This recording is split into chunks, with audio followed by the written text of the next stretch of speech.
everybody. Welcome to episode 19 of the Dead Pixel podcast. This week, as part of our left wing season, we have the Respect Party. For those that follow us on a regular basis, we had the Green Party last week with the lovely Vicky Duckworth. Tonight, we've got a guy who, according to his Twitter, someone quite special actually. He's a musician, a producer, activist, and 2015 Respect Party candidate for Hastings and Rye. I'd like to welcome David Lofts. How are you doing, David? Good evening. I'm good, thank you. How are you? I'm very good, thank you. Thanks for coming on the show. That's quite a biography there. Musician, producer, activist, and hoping to be an MP. Well, we all have to do something for a living before we become MPs, I guess. Yes, we do. I mean, I wouldn't say politics and music. Yes, there is political music out there, but it's not quite common for musicians themselves to become politicians. Was that a seamless transition for yourself? No, and actually the fact that I'm currently a musician, I am only currently a musician. It's not something that I've done as a career. Okay. Yep. For my entire life. So it is currently though how I make a living. Okay. So brilliant. Well, tonight, guys, like I said, it was all about a Respect Party. Now, until recently, I didn't realise that respect, although being not only a great linguistic word, respect, it's actually an acronym for respect, equality, socialism, peace, environmentalism, community, and trade unionism. So it's quite a lot going on there. Very well captured within that word. I'm sure it took somebody a hell of a long time to come up with that one. But it really is quite clever, that one. It really does get across what the party stands for, and I think if you were to go back 30 or 40 years, you would probably find it was what the Labour Party stood for.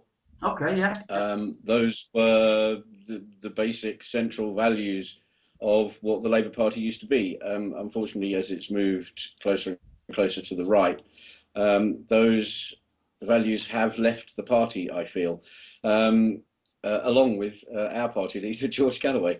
And I don't ever see them coming back. The kind of constant headlong drive that we seem to have towards consumerism doesn't make those things terribly popular in political circles. The Respect Party, on the other hand, does take those things very seriously, which was really why I was attracted to the party in the first place. Yeah, I mean, in political terms, Respect is quite a new party. Can you just give us a little bit for people 10 years old, yeah. For people that don't know sort of the history of how it was created and and why it was created?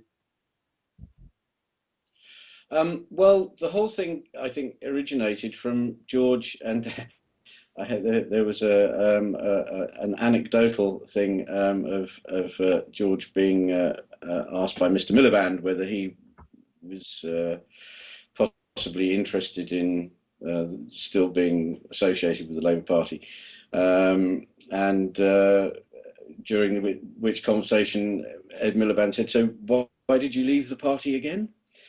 And I think it probably raised a bit of a smirk with George, because I believe George was asked to leave the party because of his objections, quite rightly too, to the Iraq War. Mm-hmm. So this gave rise to the Respect Party.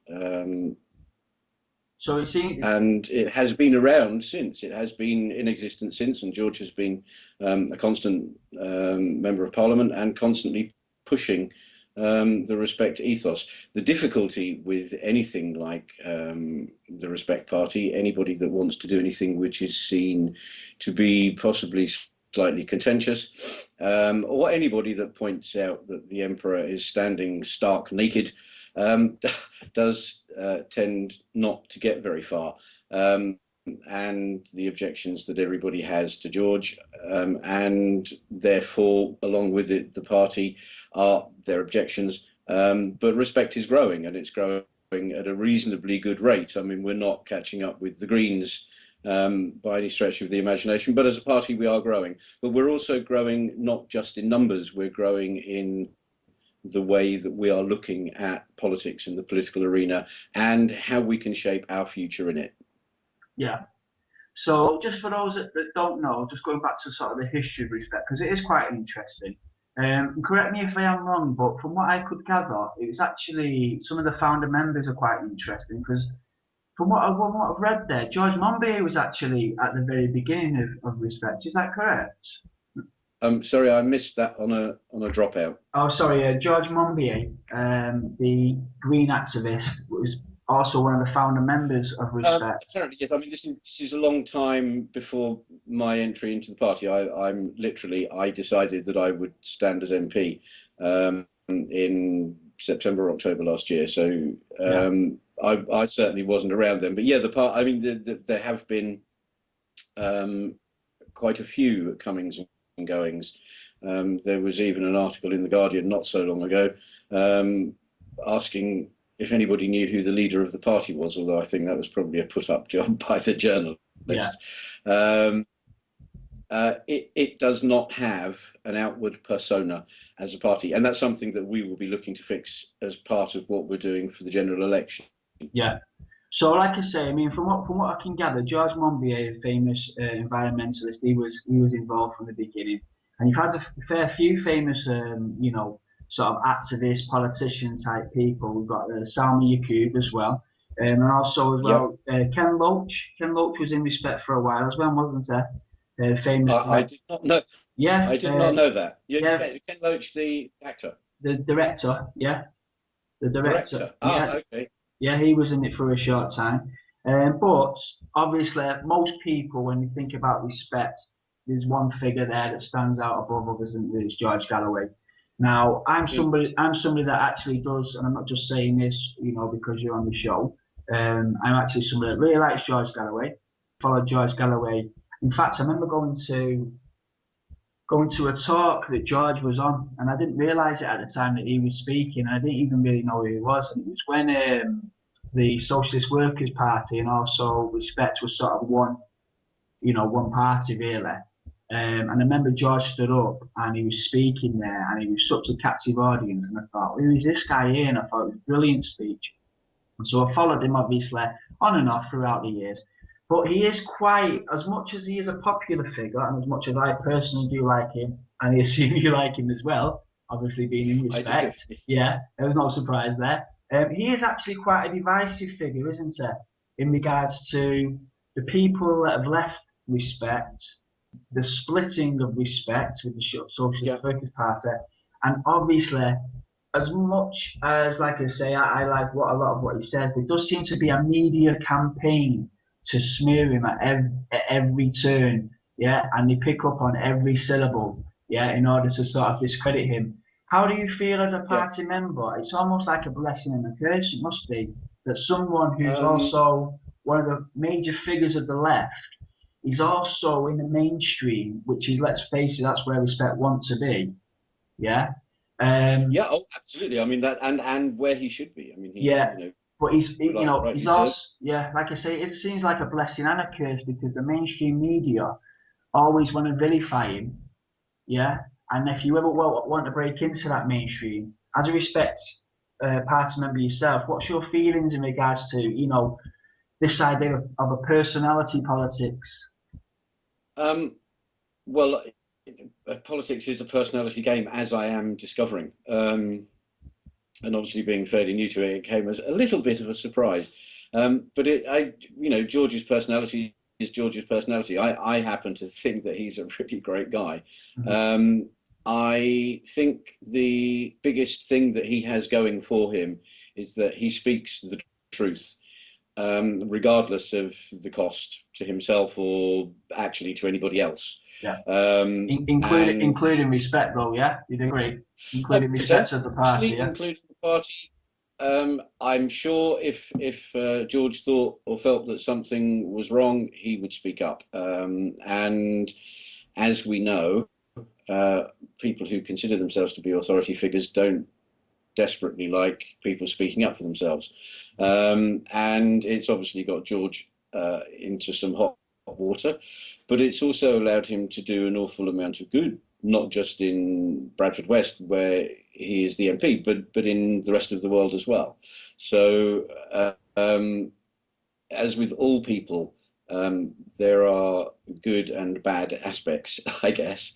But I mean, if there are bad aspects to George, I've not come across one yet.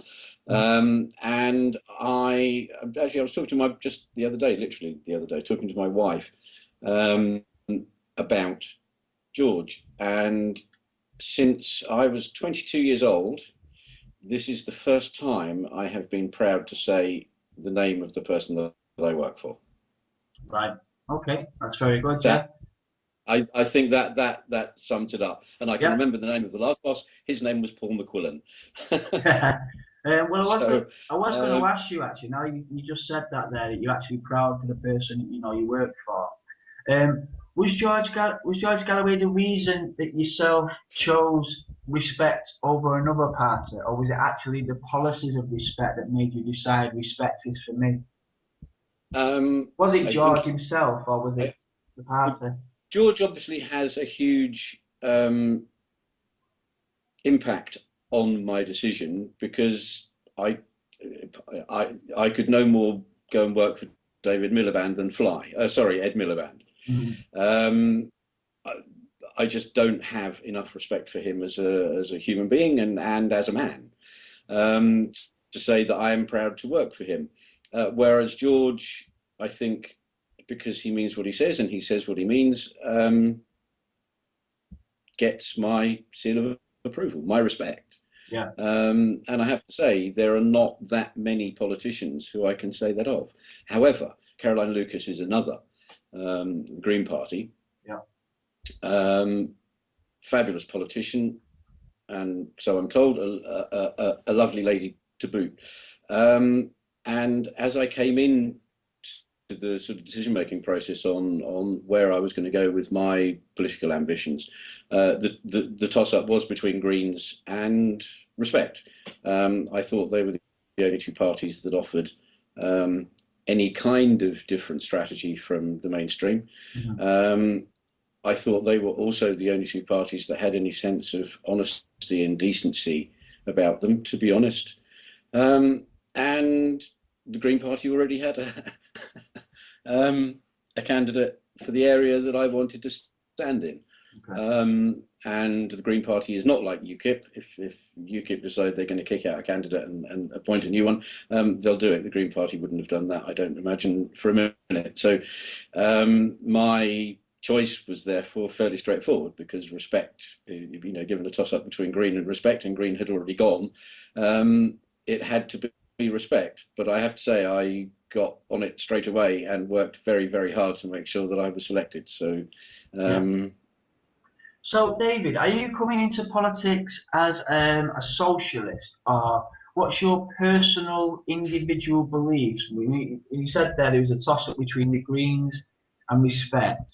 Now, that would tell someone from the outside saying that you're either an environmentalist or a socialist. Or is that a fair assessment? Are you a combination of those two, and that's why those two parties appealed to you? I think if I have to be anything, it would be a socialist. But I can see really no reason why socialism should not embrace environmentalism as part of absolutely everything it is. It's the environmentalist approach to the generation of energy, for instance, would make energy cheaper and more readily available for absolutely everybody that needs it. So well, in many ways, the logical thing is that is good for everybody, not just for the people that can afford it, and that is essentially socialism. Yeah, I mean, in many ways, David, like I said, we had the Green Party on a couple of weeks back, and it seems to me that the modern Green Party has gone from environmentalists to people who are of the left on a political scale rather than just environmental. It seems to be, in many ways. Absolutely, I would say that they have, yeah. So in regards to Respect, now as part going back to that acronym at the beginning of the show, environmentalism is actually within that word Respect, isn't it? Yes, it is. So have they actually got policies very, very similar to the Green Party? Is it almost identical in how your outlook is Um, on the I environment? don't have a particularly deep knowledge of the Green Party's specific policies, but I would, if I had to hazard a guess, I would say that they are kind of 80% aligned in terms of environmental policies. Yeah. See, what I was trying to get at here, we're going back to the George Monbiot connection. Now, my Mm, understanding is that George Monbiot actually left Respect because a Respect candidate went up against the Green Party candidate, which was for him was an unacceptable clash, so I believe. Um, okay. in many ways, that's almost going on in your own constituency, isn't it? You were saying that the Green Party candidate was already taken, and so Yes. but you decided to run for Respect. Yep. What's your so if you've all got an almost identical environmental outlook, you're both Mm, anti-austerity and whatnot. yes. What would be how far is this gap that we have to bridge in order to bring Mm. these two parties more aligned rather than sort of splitting constituencies, much like George Monbiot, I believe, was upset about? Um, well, that's a big question, actually. That's a very, very big question. Um, Because I from the think we have to outside first looking assume. in, it Yeah, no, seems I that think we have to first assume that the two parties would want to bridge that gap. mhm, Um, I'm absolutely certain that in the circumstance where there were, and I hope that this is the case, where there were half a dozen Green MPs in the next Parliament and half a dozen Respect Party MPs in the next Parliament, I would sincerely hope that we would be able to pull together some form of unified and constructive. Uh, uh, I don't know partnership. if you can get constructive objection, but the purpose in having people like us in Mhm. Parliament is essentially to keep an eye on the people who are technically governing the country, which will be whoever the government of the day turns out to be. But I can tell you this, it will not be the Respect Party and it will not be the Green Party.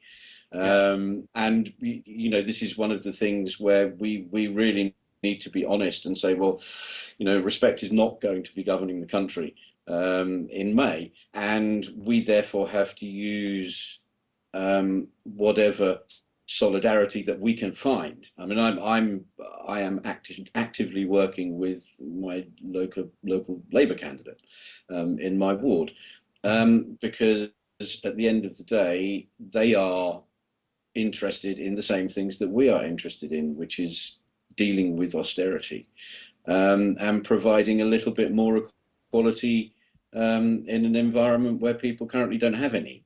And it therefore is sensible for me to be supportive of, you know, is certainly the least I can do for my local Labour opponent, because we essentially have the same job to do. We need to look after working people. And while we will be fighting like hell, and you know, when the hustings come along, I'm pretty sure there will be no holds barred on either side. Although we may end up ganging up on the Tory, of course. Um, there needs to be solidarity between the left-wing parties, I think, is what I'm saying. Whether I believe that can actually happen, I think not in any formal way. yeah. Okay. Would Um, be my I've got a question for you, David, which I'm not 100% sure I know the answer to, which is obviously why I'm asking, but it's quite clear that Respect is an anti-austerity party. That's quite clear. Mhm. But is Respect officially an anti-capitalist party? No, I don't believe it is. No? At least I've never been led to believe so, told so, or read it anywhere. Yeah. So it's quite clear that Um, within the realms of capitalism, Respect. I mean, obviously you've got parties like Syriza and all that that just run in Greece, yeah, and you've got yes, parties like Podemos that are yeah, doing well in Spain. Now they are anti-austerity, but they're also quite clearly anti-capitalist as far as they can yeah. be, and how they Hmm. want it change in the future. Now let me just give you a thought experiment here. If Respect was to win the next general election, Podimos was to Hmm. win in Spain, yeah, and almost it seems an almost natural bridge to sort of say Syriza and Respect. They're quite on some Hmm. fundamental levels they are Yep. almost identical. But as far as Respect is concerned, they're not an anti-capitalist party. They are happy to work within the capitalist system and believe that problems can be fixed within capitalism. Is that a clear distinction between? Yeah, that's I would say pretty close to the truth. Capitalism is a way of life. The concept of equal redistribution of wealth by force um, is we've had Stalin and we've Lenin and so on, and that's not going to happen. So that capitalism is here to stay in one form or another. And the best thing, in my view, that the left can do is to learn how to use it, learn how to exploit it, and turn it back on the people that currently run it. And that is pretty much the central tenet of my campaign for Hastings and Rye. My major drive is not to spend lots of money on trying to win votes, although winning votes is obviously the end objective rather. My ultimate goal there is to set up a series of non-profit organisations which provide local jobs for local people, which allow a decent wage to be paid because they are non-profits. There is no money going out elsewhere to other people who are driving Rolls Royces or whatever, and to thereafter establish the area as the non-profit centre of the UK, which is where I'm coming at it from. And if you could, so I did some video today for a campaign video, and one of the ideas that comes across through this is just try and imagine if you take the top 10 earning companies in the world and you accept the Oxfam figure that it would take $29 billion a year to completely eradicate world poverty by lifting people's minimum wage or less than minimum wage to a living wage. And that will depend. So in my ward in Hastings and Rye, that's going to be £8.60 or whatever the living wage would be there. But in Indonesia, somewhere, you'll be lucky if that's $1 a day. And the theory from Oxfam is that it will cost 29-ish billion to sort that out year on year. That's the extra amount of money that is required to make that happen. If you put together the top 10 earning companies in the world, they could do that between them every year without breaking sweat.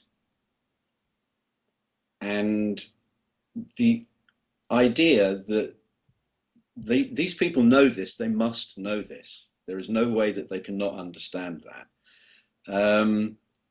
Why there are not 10 good men or 10 good women at the heads of corporations like this saying, okay, look, all we need to do is to operate just the 10 groups in a situation where this year we will be a non-profit, next year you will be a non-profit, the year after they will be a non-profit, and through a 10-year period, they could, between them, eradicate world poverty.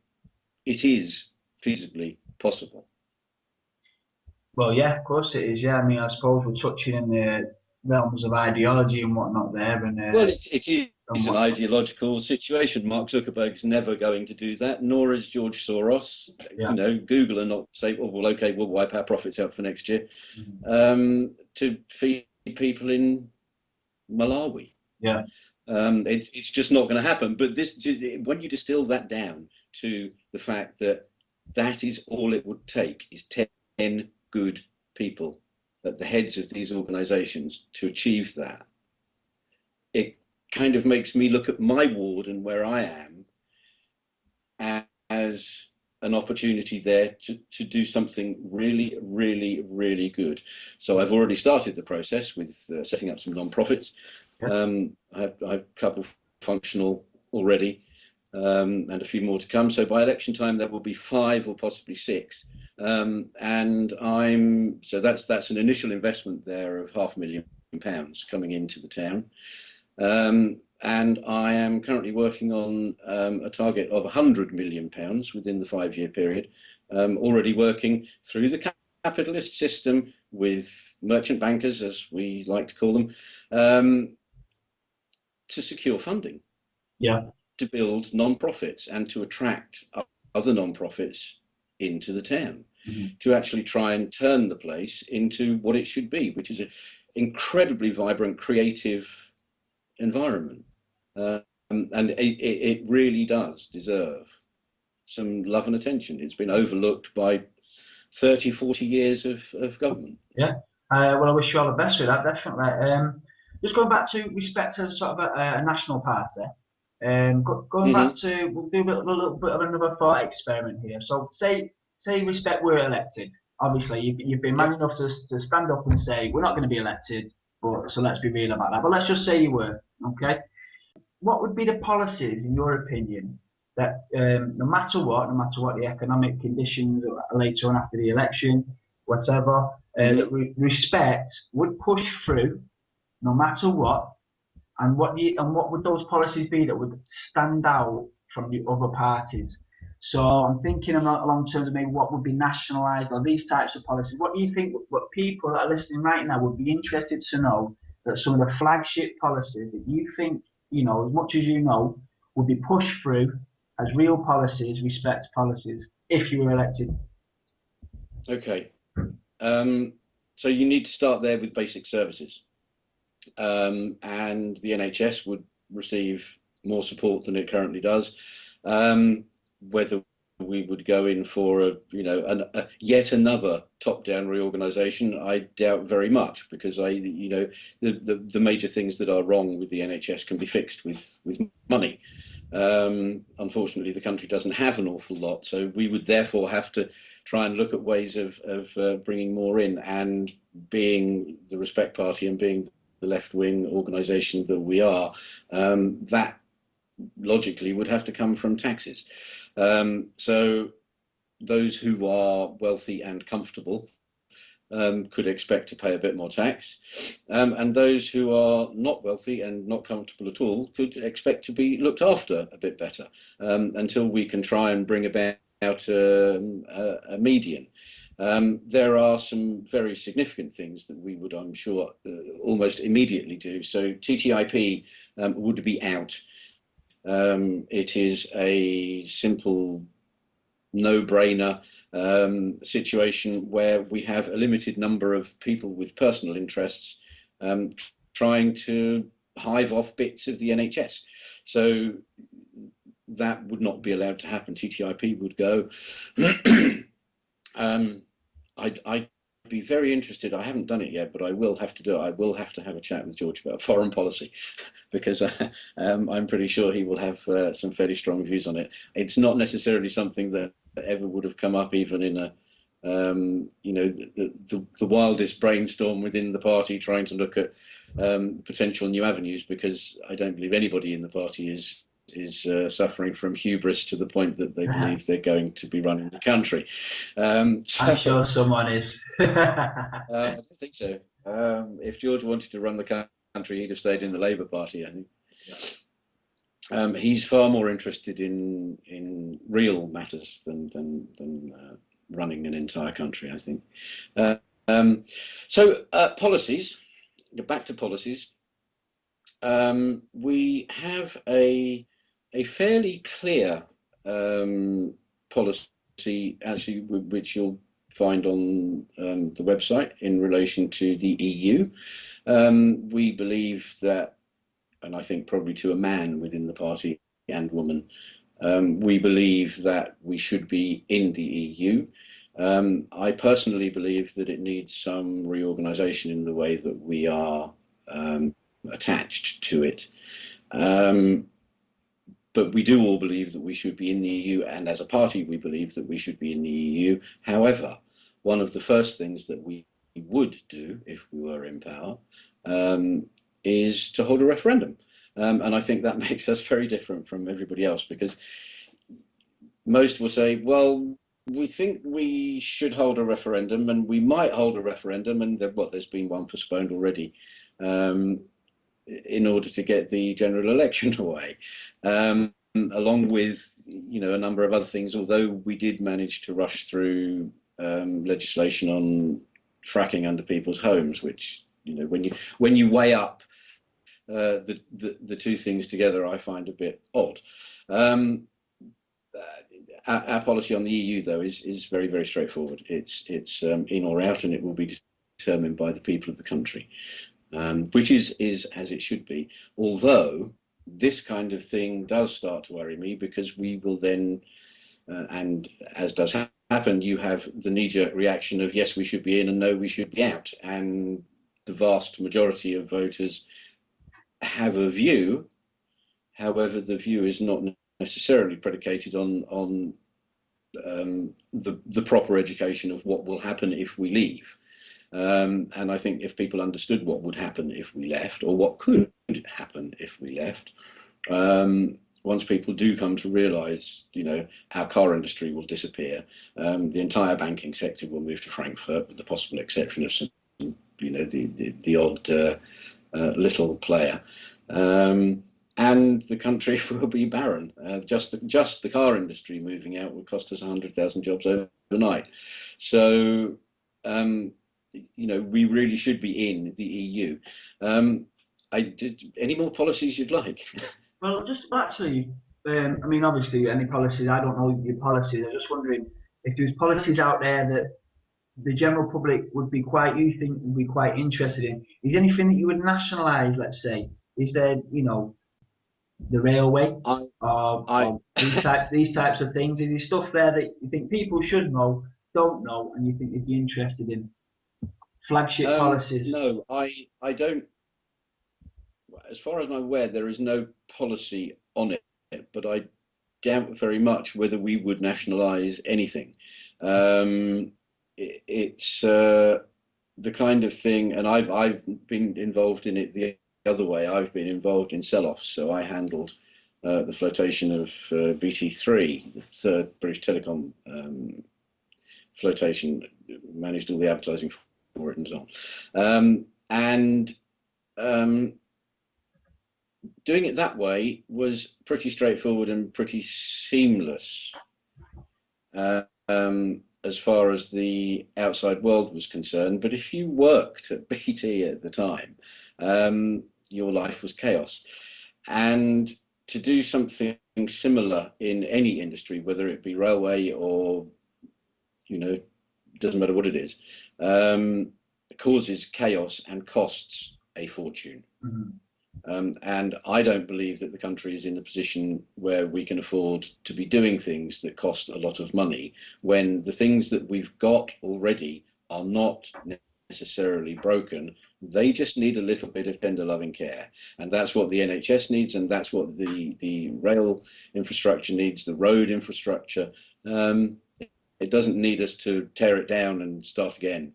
That's counterproductive. It needs to be shored up where it is, and rapidly and drastically improved, possibly. But to destroy something completely in order to rebuild it as something else is totally counterproductive to where we are currently. Yeah. Is that party an official party line? Because I'm just thinking, for a party that's, let's say, supposed to be left of Labour, to have no sort of aspirations for any sort of nationalisation whatsoever is unusual. Well, I think aspirations for nationalisation would probably only come after the aspiration to have a majority in Parliament. And we're so far from that I doubt. This is not a conversation I've ever had with anybody in the party, Right. And I've certainly not noticed anything of it on our website. Mm-hmm. So, my view would have to be, no, we probably wouldn't be rushing to nationalise things, but possibly to improve things, make them fairer by all means.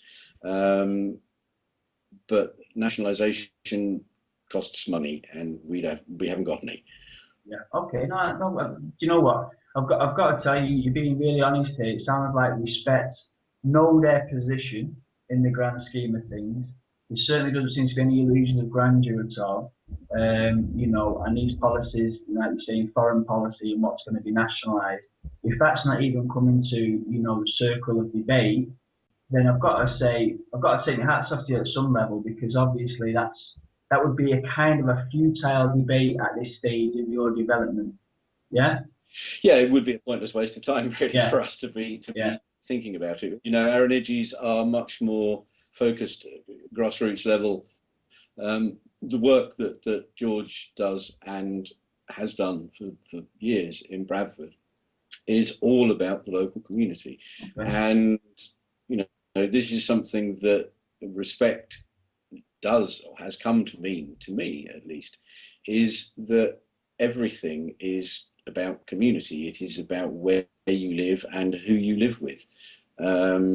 And I don't want to use the term traditional values because I don't really know what yeah, traditional values are too general, yeah, of anymore. course, yeah, But traditional values, you know, you can say decency and politeness and those things. Um, Love, you know, if we all loved each other a little bit more, the world would be a much better place. And you know, our biggest problem is that we don't have time for that because we're too busy chasing money. yeah. No, very true. So you've kind of stumped me on some level because I was kind of thinking with Respect that they would have these policies, even though yes, you are realistic and you know where you sort your place is within the next Well, general election. I But mean, I'm sure we would have a view on it. I just don't happen to know what that party view would be. So I've given you mine. yeah, But I can't I imagine think that my view would not be aligned really with what the rest of the party is thinking. yeah.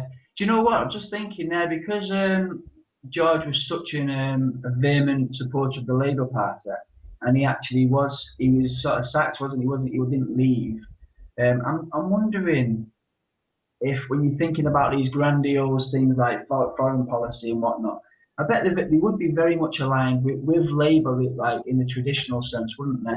Because that was George's bread and butter in many ways, wasn't it? And if he wouldn't have been in the Labour Party if he didn't believe in much of what the Labour Party stood for back in the day. Is that fair? Oh, absolutely. Yeah. I mean, if you read his or any of his books, because he frequently refers to his background and childhood. But there are actually some excellent quotes in the quotable George Galloway.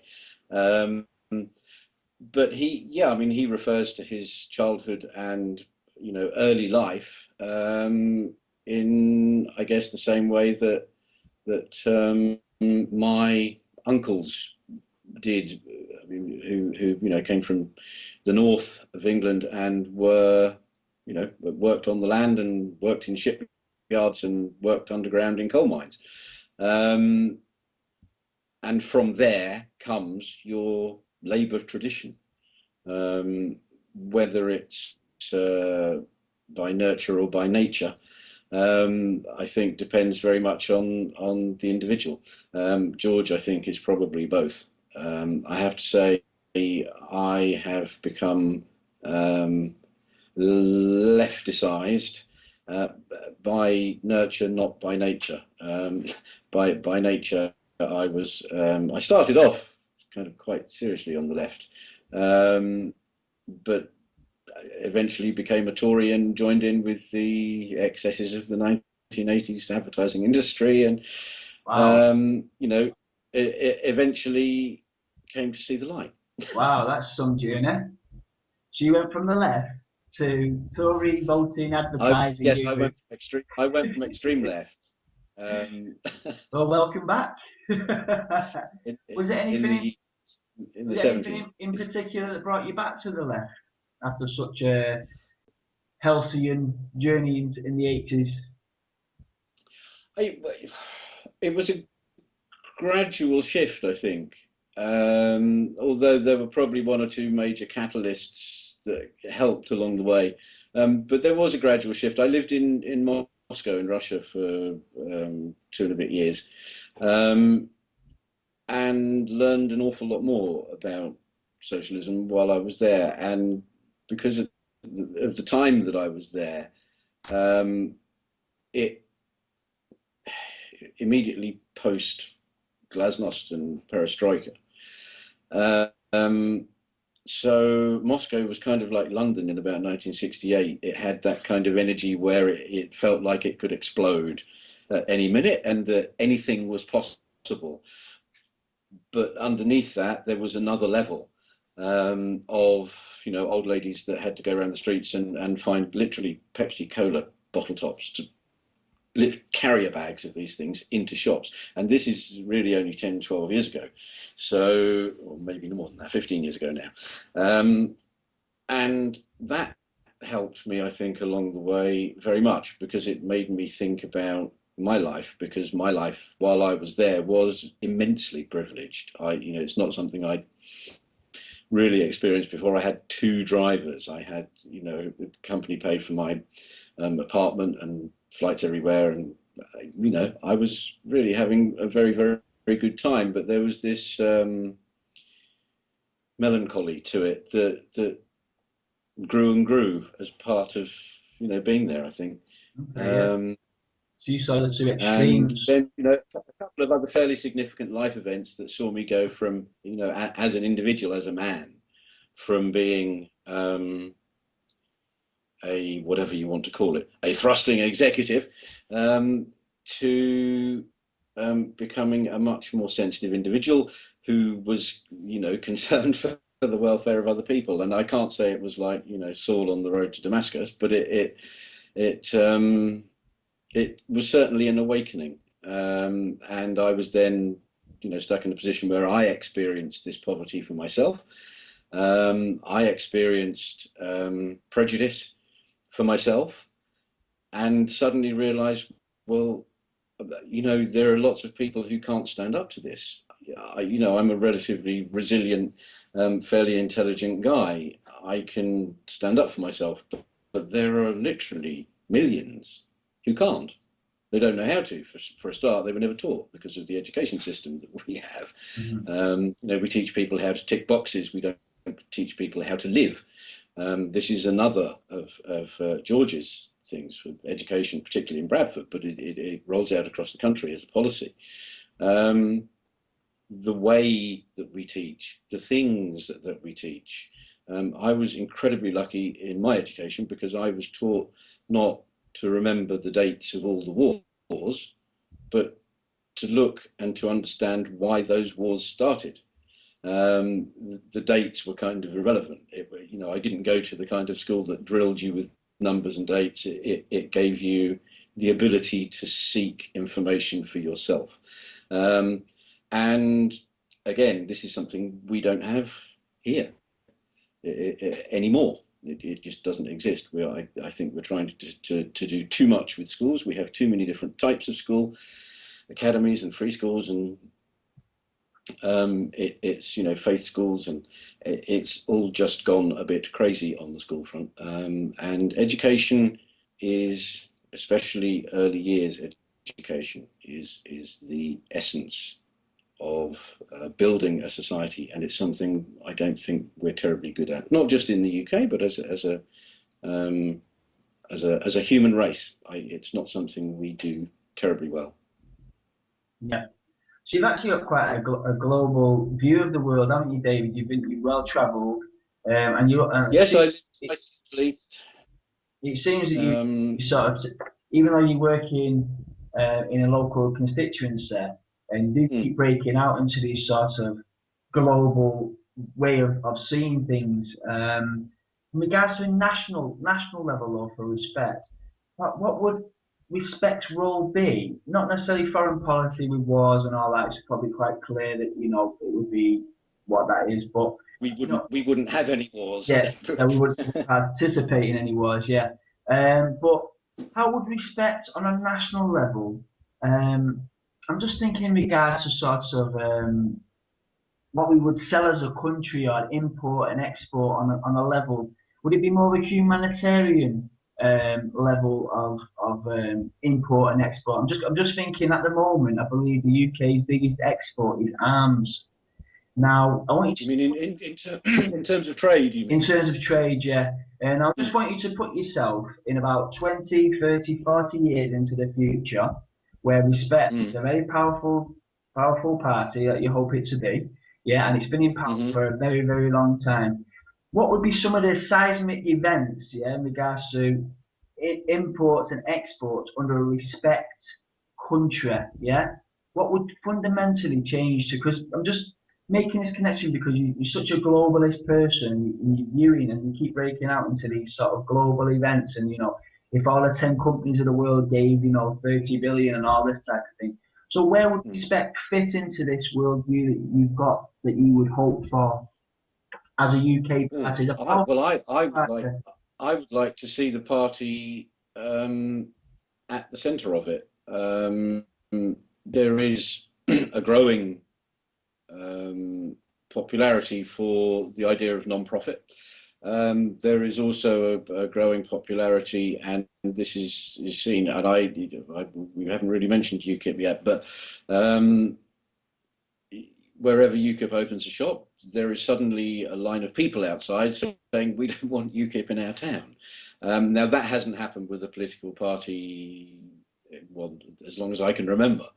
You might have got people campaigning against a sex shop, but a political office is not something that people have tried to get rid of. And this kind of movement, and I was absolutely 100% behind the Occupy movement. I do believe, and the party does too, in governance by democracy and not by 625 people in Parliament. My view in 30 or 40 years' time, what would we be exporting?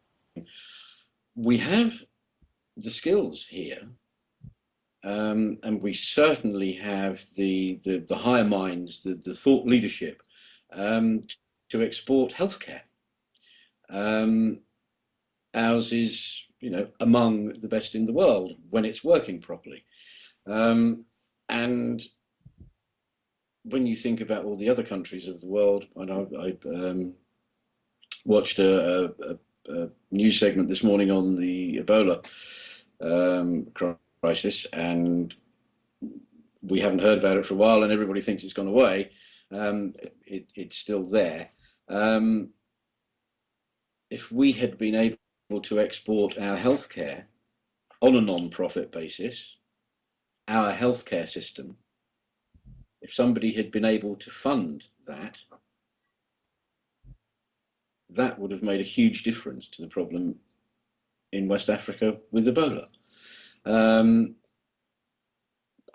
I have no idea what else we might be exporting in 30 or 40 years. It's not something, and I did a healthcare seminar type thing where we were looking at I think 30 years ahead, and everybody had microchips that were keeping them alive and Mhm. that Yeah. kind of thing. But I'm just wondering with the UK, and I'm ashamed to say this, much of our import and exports, like I say, I just highlighted one, it's either the first or second biggest export we have is arms. Surely a party like Respect would want that replaced. They wouldn't want to be known as a country that delivers arms. um, So what would it be that we have as a country that could be developed under, a long-term goal of respect? oh, what to Because replace? to replace these So industries that we're assuming that we've stopped illegal wars, we've stopped the arms trade completely. So we need to export something else instead of arms. yeah, Well, what would we respect don't be wanting really. to fund really? What would be wanting to fund in the UK to make those replace these corporations that we don't like? What would they be replaced with? What would be the humanitarian um, counterparts of what we've got now under a Respect Party? What would you be Well, funding? What would you be yeah, exporting? no, I get the question now. This initial tranche of money that I'm looking for as an investment into Hastings into non-profits, £100 million, is not nearly enough to achieve it. But is there any reason why we couldn't have a national bank that does all of the things that JP Morgan does, and all of the things that EY does, and all of the things that PwC do, and sell the services of this single organization, if you like, everywhere around the world in much the same way that these organizations do. I don't see any reason why government can't go into competition with business. Competition is good for business. Everybody knows that competition is good for business. It makes everybody keener. It makes everybody a bit sharper, a bit more possibly determined to try and achieve whatever it is they're trying to achieve within a business. So the competition aspect would be good. And actually, this now is let's brainstorm this, because I think we can probably do some work on it. Yeah, that I don't see that any reason why that shouldn't happen or couldn't happen. Yeah. Does the Bank of England have the facilities? Does it have the skills? Does it have the people to be able to do that? I don't know. Probably. And what it doesn't have, it could quite easily go out and buy. Yeah. Another thing there, Dave, I don't know if you would notice, or again, if it's come up as, because obviously this is sort of long term again, and an idea of being power, but there's an essential component of capitalism in the modern world that's kind of a paradox, and it's this idea of exponential growth in a world of finite resources. Now, Yes. most parties, capitalist parties, centre right on onwards, would claim that one of their biggest policies would be, we guarantee, growth every year, year on year for our country. And I touched on this with the Green Party the other week as well. Is Respect a party that is brave enough to say to the UK population, listen, we're a party that's not saying we're going to make GDP growth year on year, because from all you talk of non-profit organisations and this type of thing, yeah, is Respect more concerned with not necessarily making profit? I know you're a capitalist party, that's what you said there, which really the essence of capitalism is profit. However, are you brave enough to say we're not actually about profit? We understand that capitalism is a part of the economic system, but we're actually happy not to make profit as a country, as long as everything in our social, ideas and policies are being fulfilled. Absolutely. What is profit? Profit is what's left over after you've paid for everything.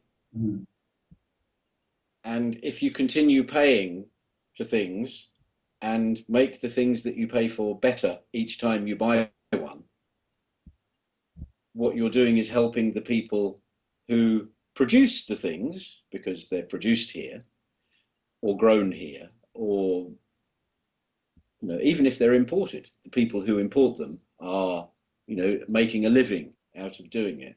And it's much more to do with having everybody make a decent standard of living than it is with the old school of nationalisation within the left.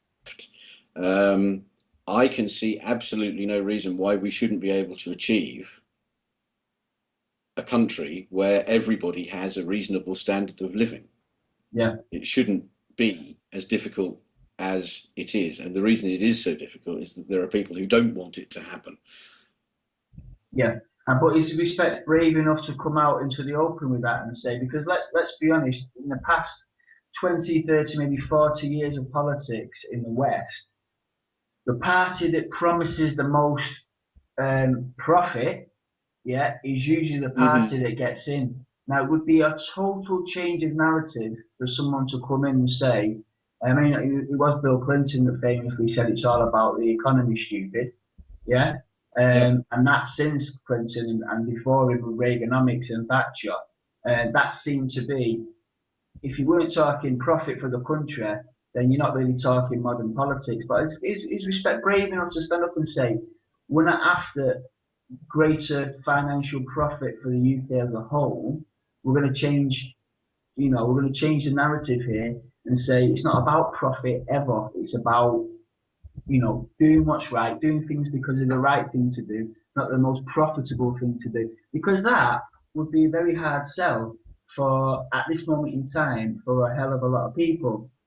But is Respect able to come out and say that type of Um, narrative?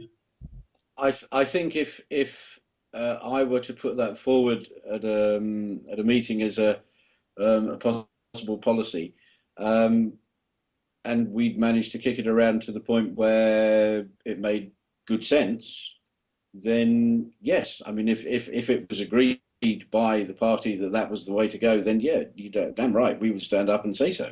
Mm. Um, you can lie your way into an election, of course you can. It happens all the time. What you can't do is then, just after you've been elected, say, well, yeah, but we didn't really mean that. You have to wait 4 or 5 years before you can say, well, we didn't really mean that. Yeah, and that's exactly what's happening now. We have all sorts of statistics coming out from the coalition. A 47% reduction in benefit payments in my area, for instance, but no mention of whether or not there are any zero-hour contracts in there, no mention of the people in there who were actually suicides. We have twice the national average of suicide rate. And what's the point in lying your way into an election? You then have to deliver what you said you were going to deliver. And to the people in the Respect Party, doing that actually means something. And I don't honestly believe that that is true of 90% of politicians. Okay. If we Okay. say we're going to do something, we'll do it. Yeah. But at the moment, you're not sure if that is official economic policy to say we're not here to make profit for the country. That's a sort of an uber capitalist ideal of running an election. What we're concerned about, if a profit comes, all very well, but we're more concerned about people and doing what's right than actually, how much profit a country makes year on year. I don't think there's anybody in the party, or certainly nobody that I have had any contact with at all, that would disagree with that. The whole essence of socialist politics, left-wing politics, is about doing the right thing for the largest amount of people. Yeah. And if that meant a Tobin tax or whatever it might be, to get the extra money that was needed to deliver the services that are so desperately needed, then yes, damn right, I'm sure we would do it. Okay. Just towards the end of the show now, Dave, but this is an important one. I'm going to put to everybody that comes on the show here. What do you Mm. say to people that that claim, voting for Respect, voting for the Green Party, blah blah blah, in a general election is the wrong thing to do because it splits that left Labour vote and Mm-hmm. potentially the Tories can get in through the back door. Yeah, now that's a real fear in this country with the political system that we've got, the election system that we do have at the moment, first past Yeah. the post. So, what would your advice be for someone who thinks, I actually do like Respect, I like what David's saying here, I like what George does, but for me, that is a wasted vote. What would you say to someone with that in that frame of mind? Um, I would say to somebody in that frame of mind, look, if you believe that voting for me, and you genuinely do believe it, would be a wasted vote, and you are concerned that by doing so you will return a Tory, by all means vote for Labour. um, it's the decent, honest, proper thing to do. Okay. However, I would certainly give it a 10-minute go with the guy first to try and persuade him otherwise. Well, say I am that voter, yeah, and that's my argument. Okay. So what I'm after from you, David, is That's all very well. You fell on your sword there to keep the Tories out. But the other argument would be, well, if nobody ever votes anyone but Labour in a general election, claiming it to be a party of the left, you will never ever get any change. So, say I am that voter for you now, yeah, I like Respect, Mm. but, I'm coming to you. Why should I vote Respect and not Labour? What we need in this country is a parliament that is set up with no clear majority by any party. And then, so my sort of ideal situation that I was talking about earlier, we had 6 of each, Respect and Green Party, and then you've got another handful of independents, 18, 20, whatever there are. The whole point of having a minor party campaigning, championing local MP is to hold to account the people who make the stupid decisions that are based entirely on their own greed. And